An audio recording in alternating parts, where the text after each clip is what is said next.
and welcome to Lesson 8 of B.1, the Serengeti Unit. I'm Katie Easton, a high school science teacher using OpenSciEd.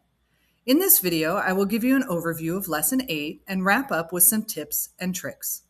Lesson 8 is important because we begin to make connections to other agents in the Serengeti ecosystem and start developing models to explain these interactions using SAGE Modeler. We start using mechanisms and mathematical representations to describe relationships between agents. The SAGE modeler can be frustrating to use the first time, so stay tuned for some tips and tricks to help. First, let's recap how we got to Lesson 8. During Lesson 7, we played the Serengeti board game to learn that the predator-prey relationships between wildebeest, spotted hyenas, and lions. We learned about agent-based models and how they have limits that can affect the kinds of conclusions we can make using the data. Even with these limitations, we figured out that a pattern of group behavior increases survival across multiple species. Playing the game led us to wonder about what other agents and components of the Serengeti system interact with the migration of the wildebeest. Let's take a look at some highlights of Lesson 8. Lesson 8 takes two 45-minute days. It involves an investigation using SAGE Modeler, a digital online tool used to create many types of diagrams. The 35 minutes of material preparation listed here is to prepare the initial models in SAGE Modeler and make copies of the computational model instructions, the Serengeti component articles, Serengeti interactions, and testing predictions. Students do need to use their individual devices to explore the SAGE Modeler online. You can use individual devices for the readings and/or the data collection and analysis handouts using digital copies. I use digital copies of the testing predictions document and paper copies of everything else. There are two big chunks in this lesson. Let's discuss what is happening in each. The first lesson chunk is explored on day 1. Students read about other components or agents such as the acacia tree, giraffes, zebra, gazelle, etc., and their interactions in the Serengeti ecosystem. In this lesson chunk, students figure out that the mechanisms behind their interactions include predator-prey, group behavior, and competition. As we build our model in SAGE Modeler to show the interactions of the agents on the Serengeti, we come to realize that the wildebeest have more arrows attached to them than any other agent. We figure out that the wildebeest are a keystone species since it is a central species and with many interactions with other species. At the end of the day, we discuss the differences between models and mathematical models. We discuss the ability to predict changes with mathematical models and wonder about adding non-biological agents to our model. Would adding non-biological agents such as fire or rain affect the interactions of agents on the Serengeti? This leads us to our next making sense loop when we will add disturbances to the digital model of these mechanisms and components. The second lesson chunk occurs on day 2. Students use a computational model to test predictions about what happens when a non-biological disturbance is added to the Serengeti ecosystem. We discuss how the Serengeti agents would be affected by fire, rain, disease. We have looked at disease before with anthrax, so most of my students went straight to trying to explain how disease would affect the Serengeti if the wildebeest died off.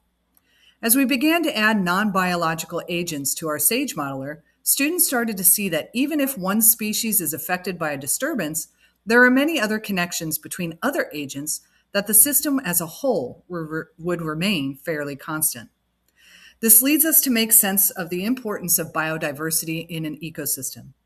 We figure out that biodiversity leads to greater stability within the ecosystem because with more species, a drop in population size of one species can be balanced by the increase of another species.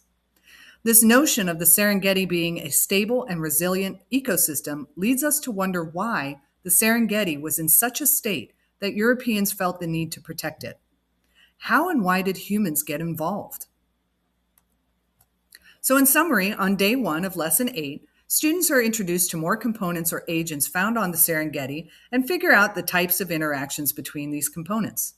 Then on day 2, students discover the importance of biodiversity and that wildebeest is a keystone species needed to support biodiversity in the Serengeti. Let's take a look at key moments in Lesson 8. One of the key moments of Lesson 8 is having a building understandings discussion about the mechanisms in the Serengeti after playing with and using the SAGE modeler. During this discussion, we are modeling how to use the SAGE modeler, then allowing students to jump in and add in information and the components they read about in the previous section of this lesson. It is during this discussion that we co-construct definitions for mechanism, keystone species, and biodiversity.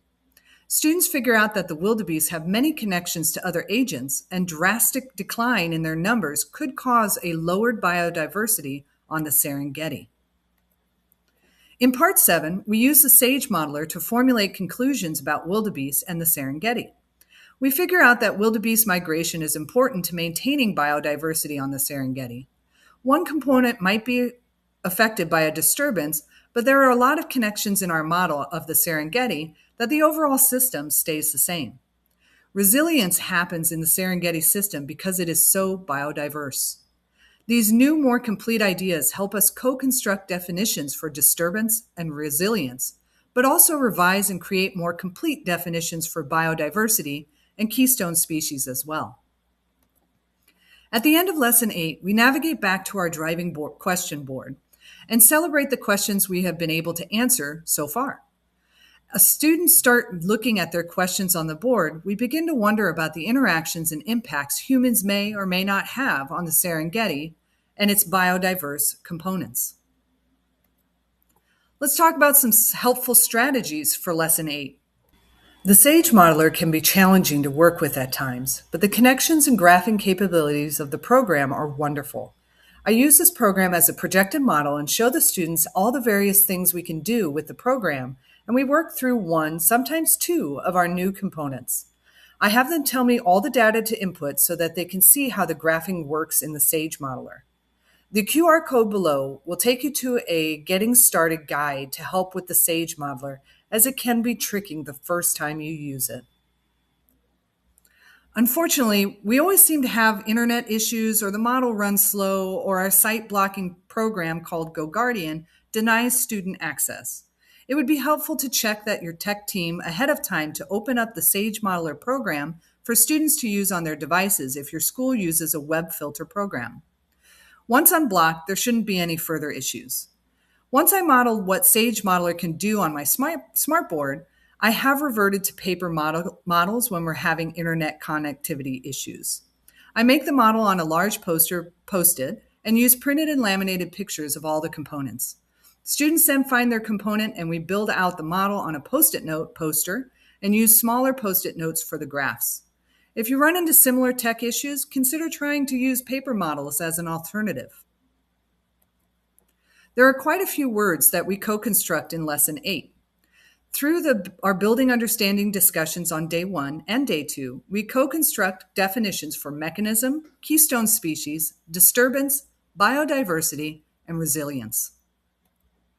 There are no posters created during this lesson, but we do review and re-examine the driving question board from Lesson 1.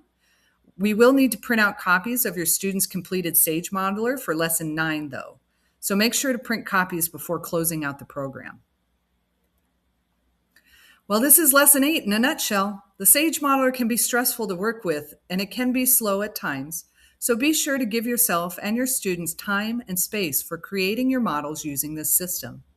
Know that it's okay to revert to a paper model to bring out sense-making of this computational model. It helps us get into.